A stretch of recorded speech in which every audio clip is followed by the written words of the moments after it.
सुना ना, बेटा बेटी नाती पंती,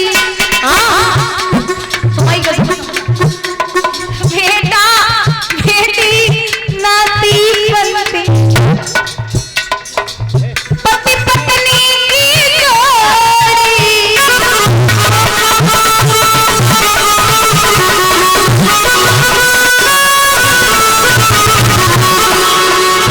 हरि को भजन करो दिल मांकर, बिछड़ी जाएगी जोड़ी, सोनर दिल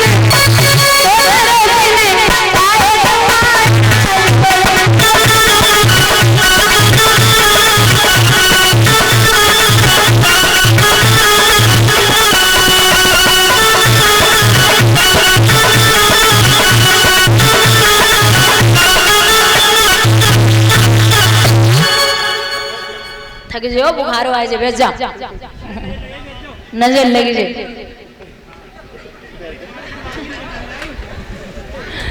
भैया मुझे ना ऐसे इतने अच्छे लोग हर गांव में दो तो मिलते ही है, अभी यहाँ एक की जरूरत हो रही, वाह, ये दो की जरूरत तो मतलब हर गांव में दो तो मिलते ही मिलते हैं। 15-16 साल हो गए मुझे कथा कहते, तो हमने हर गांव में दो तो देखे ही देखे। एक गांव में अगर एक होगा तो दूसरे गांव से एक आएंगे ही आएंगे, और मुझे भी इनके बिना अच्छा लगता ही नहीं है, आदत हो गई। ये तो जरूरी है आए वो भागवत में, इनके बिना भागवत ही पूरी नहीं होती। बोलिए गोविंद भगवान की।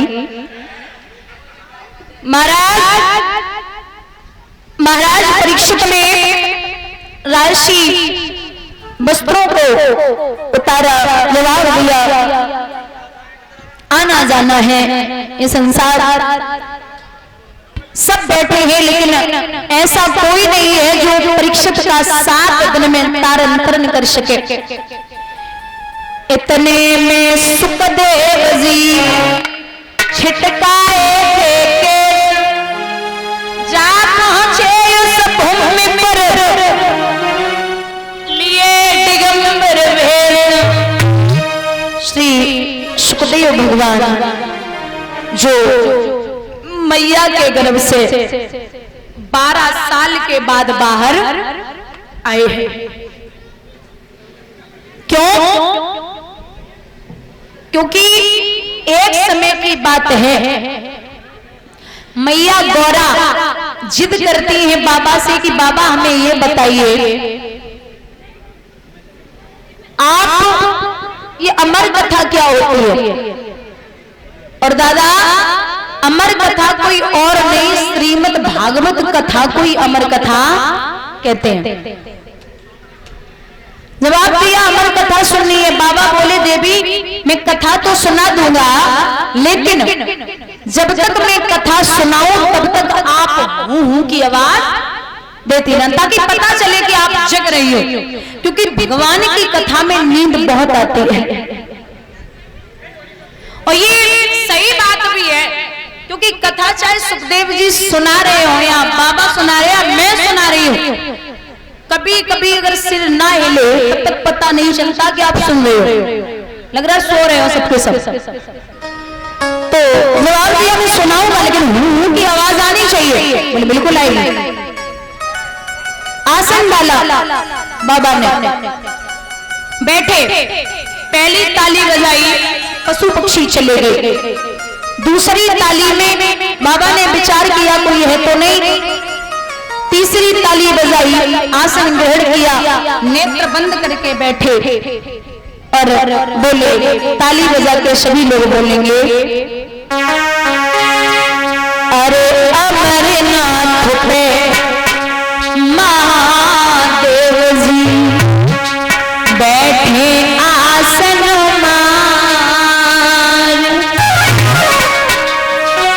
और अमर कथा लगे सुनाने, बोला को पुरार,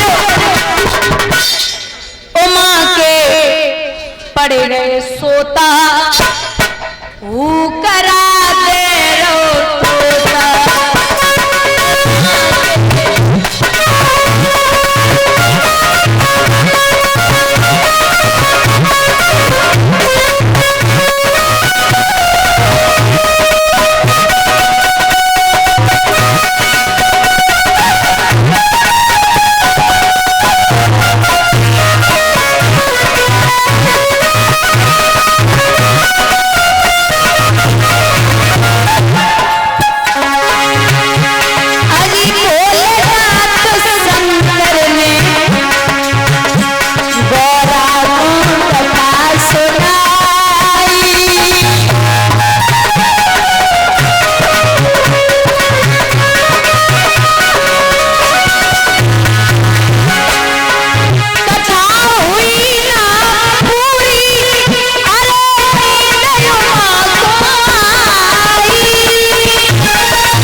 हुआ ऐसा, जब नींद से गोरा जागी अफसोस हुआ अतिभारी।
तो देखो जरा, फिर कहने लगे शंकर जी, ये कथा सुनी है किसने?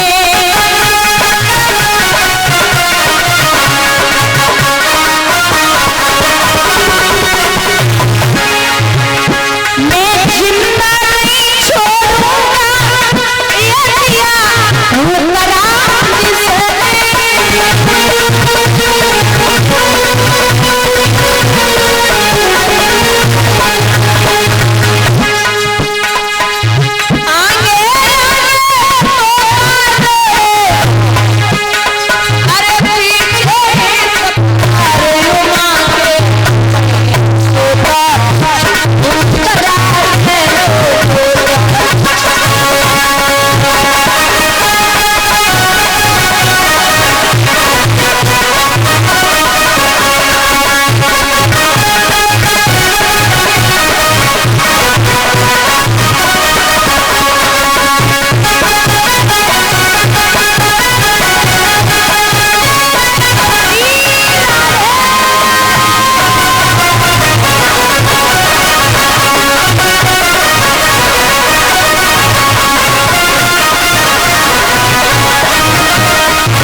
त्रिशूल लेके और तोता आगे आगे। हुआ ऐसा, अरे उड़ते उड़ते जब पेट प्यास भर आया,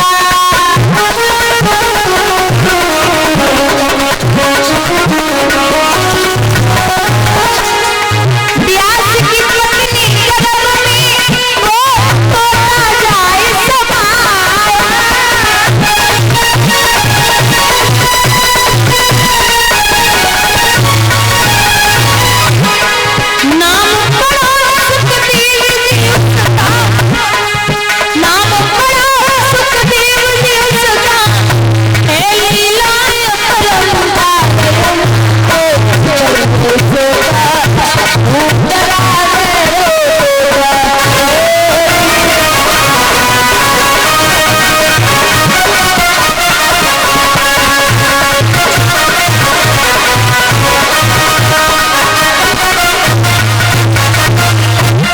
बाबा तोता के पीछे पीछे ब्यास की पत्नी अटे पर खड़ी जमाई आई है। तोता हवा के रूप में पेट में प्रवेश कर गया।